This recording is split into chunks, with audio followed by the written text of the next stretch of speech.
అవునా అధ్యక్ష, ఈరోజు రియల్ ఎస్టేట్ గురించి తప్పకుండా చెప్పాల్సిన అవసరం ఉంది అధ్యక్ష. నేను గత అసెంబ్లీ సమావేశాల్లో కూడా నేను మంత్రి గారు కూడా చెప్పాను.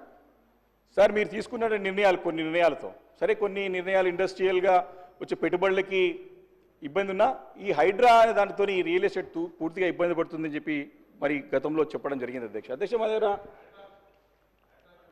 వేణుగోపాల్ రెడ్డి అనే బిల్డర్ అధ్యక్ష, వారి సిస్టర్కి గత అసెంబ్లీ ఎలక్షన్స్లో ఫోన్ చేసి మనం ఈసారి మనము కాంగ్రెస్ పార్టీకి ఓటేయాలని చెప్పేసి వాళ్ళ సిస్టర్కి చెప్తే సిస్టర్ ఎందుకు అని వాళ్ళ బ్రదర్ని అడుగుతుంది అధ్యక్ష, బిల్డర్ని.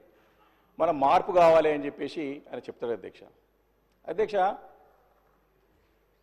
వేణుగోపాల్ రెడ్డి మొన్న చనిపోయింది అధ్యక్ష, ఆత్మహత్య చేసుకున్నాడు.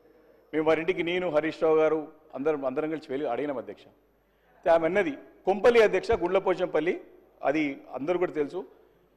అడిగిన తర్వాత ఆ సోదరిమని చెప్తుంది, మా తమ్ముడు ముఖ్యమంత్రి అంటే రేవంత్ రెడ్డి గారి పేరు నమ్మకంతో మార్పు కావాలని చెప్పి నన్ను కాంగ్రెస్ పార్టీకి ఓటేయమన్నాడు. కానీ వాడి మార్పు వాని ప్రాణాన్ని తీసుకోవడం వరకు వస్తుందని చెప్పేసి మేము ఊహించలేదని చెప్పేసి తన బాధను వ్యక్తం చేసింది అధ్యక్ష. నేను ఆ స్టేట్మెంట్ కూడా ఎందుకు చెప్తున్నానంటే అధ్యక్ష, ఆ స్టేట్మెంట్ కూడా నేను మీ ద్వారా వారికి పంపిస్తాను అధ్యక్ష, చూసుకోమని వచ్చే అధ్యక్ష. దాని గురించి నేనేమంటాను అధ్యక్ష, కొన్ని నిర్ణయాలు ప్రజల్లో వచ్చేటువంటి ప్రజల్లో వచ్చే ఇబ్బందుల గురించి వారు చెప్పాల్సిన అవసరం ఉంది కాబట్టి నేను చెప్తున్న అధ్యక్ష, తెలుసుకోవాల్సిన అవసరం ఉందని చెప్పి సందర్భంగా మనవి చేస్తున్నాను అధ్యక్ష.